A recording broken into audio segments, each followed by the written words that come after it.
નમસ્કાર ગુજરાત આજના મુખ્ય સમાચારોમાં આપણે જાણીશું કે હવે સાવ મફતમાં સોલર પ્લાન્ટ લગાવશે ગુજરાત સરકાર। માર્ગ અકસ્માતમાં મળશે ₹25,000ની ભેટ।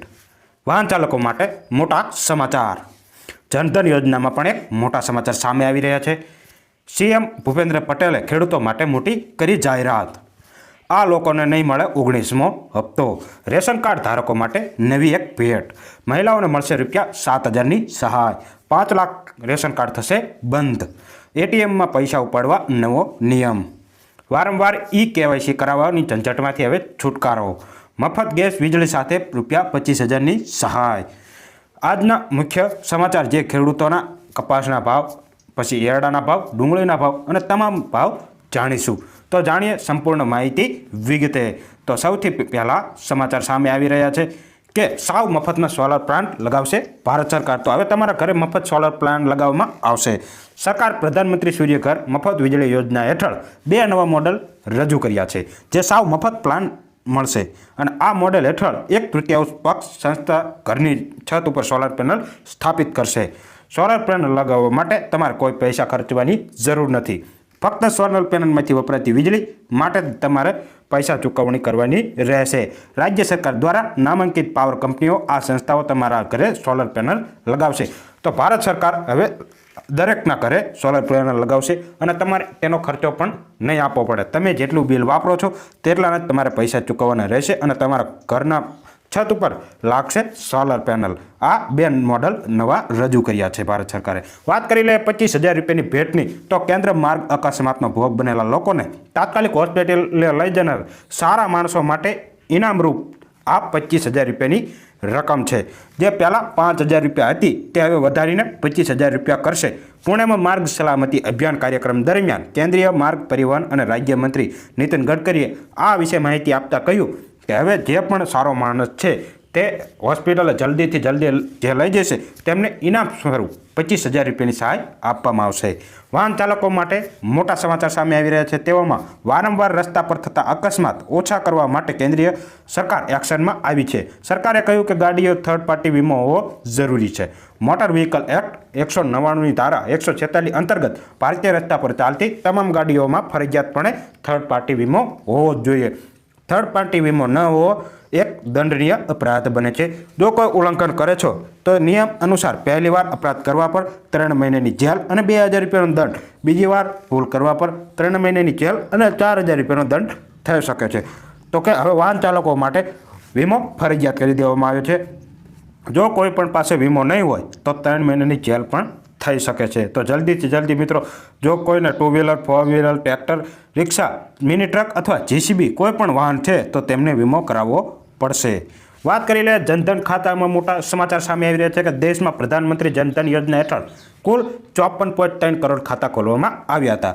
તેમાંથી 11.30 કરોડ ખાતા નિષ્ક્રિય છે। જે કોઈ ગ્રાહક 2 વર્ષથી વધુ સમય સુધી કોઈ વ્યવહાર કર્યો નથી તેમને નિષ્ક્રિય ગણવામાં આવે છે। રાજ્યમાં એક પ્રશ્ન લેખિત જવાબમાં નાણામંત્રી પંકજ ચૌધરીએ જણાવ્યું કે 20 નવેમ્બર 2024 સુધી નિષ્ક્રિય ખાતાઓમાં ₹14,750 કરોડ પડ્યા છે। જે એવા ખાતામાં લેવડ દેવડ કરવામાં આવી નથી, KYC એ પૈસા બ્લોક કરેલા છે। તો આ એવા ખાતા યોજના છે જે જનધન ખાતામાં આપણે ખોલવામાં આવ્યા હતા, તેમાંથી 11.30 કરોડ ખાતા છે એ નિષ્ક્રિય છે અને બીજા ઘણા ખાતા એવા છે જેમાં કોઈ પણ પ્રકારની લેવડ દેવડ થતી નથી। તો આવા ખાતાને હવે સરકાર બંધ કરવા જઈ રહી છે। જો તમારે ખાતું ચાલુ રાખવું હોય તો તમે જલ્દીથી જલ્દી જઈ KYC કરાવી લો અને ખાતામાં લેવડ દેવડ શરૂ કરી દો। વાત કરી લે સીએમ ભૂપેન્દ્ર પટેલને ખેડૂતો માટે મોટી જાહેરાત કે રાજ્યમાં મુખ્યમંત્રી ભૂપેન્દ્ર પટેલે વધુ એક ખેડૂતલક્ષી નિર્ણય લઈ જગતના તાતને એક મોટી ભેટ આપી છે। મુખ્યમંત્રીએ સિંચાઈ માટે જેટલું જોઈએ તેટલું પાણી આપવા પાણી પુરવઠા વિભાગને સૂચના આપી દીધી છે કે હવે જેટલું પણ ખેડૂતોને પાણી જોઈએ છે એટલું આપવા માંડો અને તેમની જે પાક છે તે લેવામાં તેમને મદદ મળે તે માટે ગુજરાત સરકાર હવે એક્શનમાં આવી ગઈ છે। વાત કરી લે આ લોકોને 19મો હપ્તો નહીં મળે, તો કે કેવા લોકોને 19મો હપ્તો નહીં મળે, તો કે જે ખેડૂત પરિવારમાં એક સભ્ય પહેલાંથી જ આ યોજનાનો લાભાર્થી છે તેમને આ યોજનાનો લાભ નહીં મળે। અરજદારની ઉંમર 1 ફેબ્રુઆરી 2019ના રોજ 18 વર્ષથી ઓછી ન હોવી જોઈએ। પછી પોતાની ખેતીની જમીન નથી તેવાને નહીં મળે। અરજદાર સંસ્થાકીય જમીનનો માલિક છે।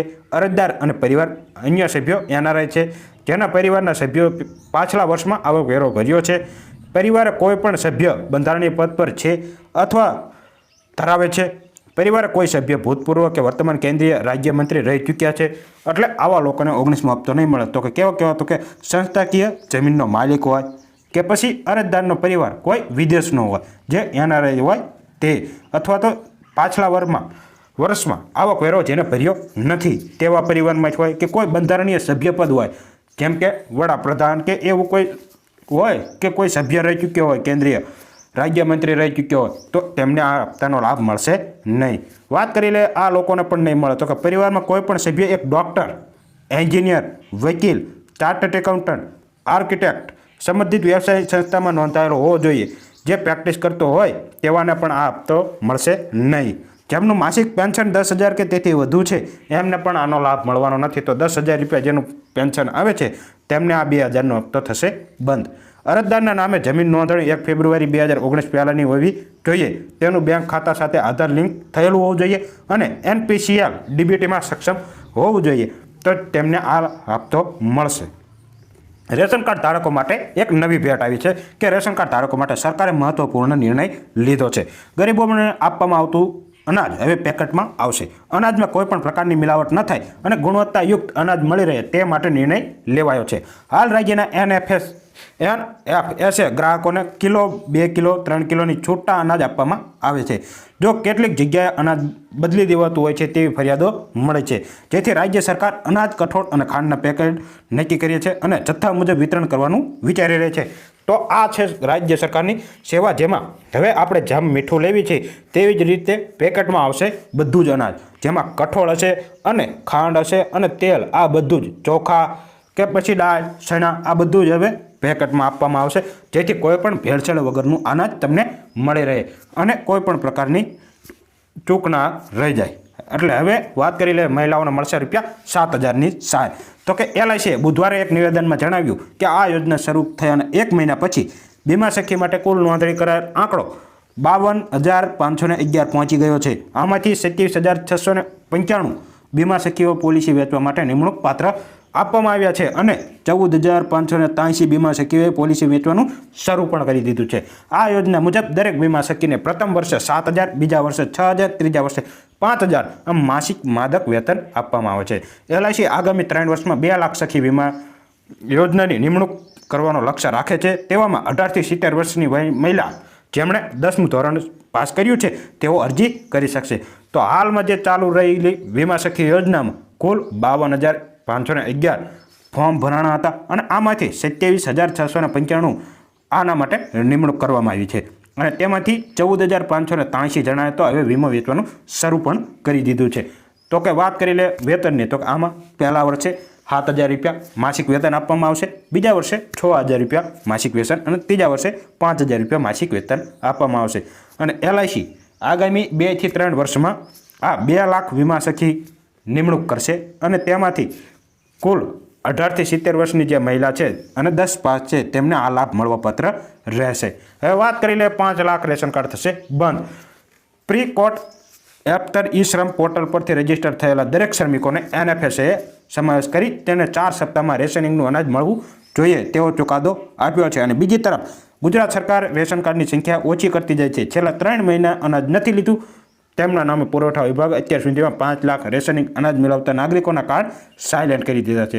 તો કે જે પણ ઈ-શ્રમ કાર્ડ પોર્ટલ ઉપર જેમનું રજિસ્ટ્રેશન છે તેમને NFSAમાં સમાવેશ કરવામાં આવે અને તેમને 4 સપ્તાહની અંદર રેશન મળવાપાત્ર થઈ જાય. અને બીજી તરફ સરકારે જે લોકોએ 3 થી વધારે મહિના સુધી રેશન લીધું નથી તેવા લોકોનું અનાજ સાયલેન્ટ કરી દીધું છે, એટલે કે બંધ કરી દીધું છે કે ભાઈ આમને જરૂર નથી તેવું તેમને લાગી રહ્યું છે, એટલે તેમને આમના રેશન કાર્ડ બંધ કરી દીધા છે. વાત કરી લે ATMથી પૈસા ઉપાડવાના નિયમની, તો કે ATMમાં કેશ ઉપાડવાનો નિયમ બદલાઈ રહ્યો છે. નવા નિયમ પ્રમાણે દેશભરમાં પસંદગીના ATMમાં રોકડા ઉપાડી શકે છે. કેવી રીતે કામ કરશે આ સુવિધા? જો તમે એટીએમમાં પૈસા ઉપાડો છો પરંતુ નિર્ધારિત સમય એટલે કે મોટા ભાગે 15 થી 30 સેકન્ડમાં પૈસા કલેક્ટ કરતા નથી તો એટીએમ મશીન તે રકમ પાછી જતી રહેશે. તે સુનિશ્ચિત કરવામાં આવશે કે આ રકમ તમારા ખાતામાં ફરીથી જમા થઈ જાય. આ પગલું ગ્રાહકોની સુરક્ષા અને છેતરપિંડી રોકવા માટે કરવામાં આવ્યું છે. બેંક એટીએમ મશીન અપગ્રેડ કરવામાં પણ કહેવામાં આવ્યું છે. તો કે આ એક નવો નિયમ બહાર પાડવામાં આવ્યો છે એટીએમ વાળા માટે કે હવે કોઈ પણ વ્યક્તિને નિર્ધારિત સમયમાં જો પૈસા એરિયાએ લેતા નથી તો પાછા પૈસા વહી જશે અને એવું ગણવામાં આવશે કે તેમને પૈસાની જરૂર નથી એટલે એ એમના ખાતામાં ફરીથી જમા કરવામાં આવશે અને આનાથી ગ્રાહકને સુરક્ષા મળી રહેશે અને છેતરપિંડી પણ ઓછી થશે. વાત કરી લે વારંવાર કેવાયસીની ઝંઝટ હવે થશે ખતમ. Aadhaar, bank, ration, mutual fund, PAN card વગેરે જગ્યાએ હવે કેવાયસીની જરૂર નહીં પડે. અત્યારે સરકારે કેવાયસી જાહેર કર્યું છે જેમાં 14 આંકડાનો નંબર હશે જે વોલેટ જેમ કામ કરશે. તેમાં દરેક ડોક્યુમેન્ટ હશે. જ્યારે જરૂર પડે ત્યારે નંબર આપી સરળતાથી દરેક જગ્યાએ કેવાયસી કરાવી શકશો. એટલે હવે તમારે બેંક હોય કે આધાર કાર્ડ હોય કે રેશન કાર્ડ હોય કે મ્યુચ્યુઅલ ફંડ હોય કે પાન કાર્ડ હોય કોઈ પણ જગ્યાએ કેવાયસી કરવાની જરૂર નહીં પડે. હવે એક નવું કેવાયસીને મંજૂરી મળી ગઈ છે કે આ એક 14 આંકડાનો નંબર આવશે તેમાં તમારા બધા ડોક્યુમેન્ટ તમારે અપલોડ કરવાના રહેશે અને એનો એક કમ્પલસરી 14 આંકડાનો નંબર આવશે જેનાથી તમે કોઈ પણ જગ્યાએ સીધો નંબર નાખશો એટલે તમારું કેવાયસી થઈ જશે. વાત કરી લે મફત ગેસ વીજળી સાથે 2500 રૂપિયા મળશે તો કે દિલ્હી વિધાનસભાની ચૂંટણી પહેલાં કોંગ્રેસે વધુ 2 વચનો આપ્યા. કોંગ્રેસે કહ્યું કે પાર્ટી સત્તામાં આવશે તો 500 રૂપિયામાં એલપીજી સિલિન્ડર, મફત રેશન કીટ અને 300 યુનિટ સુધી મફત વીજળી પ્રદાન કરશે. દિલ્હીની મહિલાઓને માસિક 2500 રૂપિયાનું નાણાકીય સહાય આપવાનું વચન આપવામાં આવ્યું છે. બેરોજગાર યુવાને 8,500 આપવામાં આવશે. એ પણ કહેવામાં આવ્યું છે કે જીવન રક્ષા યોજનાની જાહેરાત કરી છે જેમાં 25 લાખ રૂપિયા સુધીની મફત આરોગ્ય વીમાનું વચન આપવામાં આવ્યું છે. તો કે તમારા મતે આ કોંગ્રેસ પાર્ટીએ વચન આપ્યા છે કે હવે દિલ્હી વિધાનસભાની ચૂંટણી નજીકમાં આવી રહી છે તેવામાં 500 રૂપિયામાં ગેસ સિલિન્ડર, 300 મફત યુનિટ અને 2500 રૂપિયાની મહિલાઓને સહાય, બેરોજગાર યુવાઓને 8,500ની સહાય અને 25 લાખ રૂપિયા સુધીનું આરોગ્ય વીમાનું પેકેજ આપવું જોઈએ કે નહીં તમારા મતે કોમેન્ટમાં જણાવજો. વાત કરી લે આજના મુખ્ય સમાચાર ખેડૂતો માટેના તો કપાસનો ભાવ જળવાઈ રહે તેવા અહેવાલ સામે આવી રહ્યા છે અને 1580થી ઊંચો ભાવ અને એવરેજ ભાવ 1500ની સપાટીએ પહોંચી ગયો છે.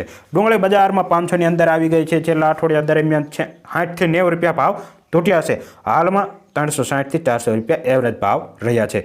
નવી સિઝનમાં ઘઉંની 300 ટનની ખરીદી કરશે સરકાર. ઘઉંના ટેકાના ભાવ વેચાણ કરવા માંગતા ખેડૂતો હવે રજીસ્ટ્રેશનની પ્રક્રિયા ચાલુ થઈ ગઈ છે. 31 જાન્યુઆરી સુધી રજીસ્ટ્રેશન કરાવી શકશે. સફેદ તલમાં 424થી લઈને કાળા તલમાં 2575 ઊંચા ભાવ, એવરેજ ભાવ કરતાં થોડાક ઓછા ધારો કે 200 રૂપિયાનો ઘટાડો જોવા મળ્યો છે. ચણામાં ઊંચો ભાવ 1300 અને એવરેજ ભાવ 1200ની સપાટીએ રહ્યો હતો. તો કે ઊંઝામાં જીરાનો ઊંચો ભાવ 4,707 રૂપિયા જ્યારે એવરેજ ભાવ 4,300ની સપાટી પર. દેશમાં રાયડાનું વાવેતર 6% ઘટ્યું છે. ઉત્પાદન પણ ઘટાડો થવાની શક્યતા છે. કાળા તલની આવકમાં ઘટાડો જેથી સારા ભાવ મળે.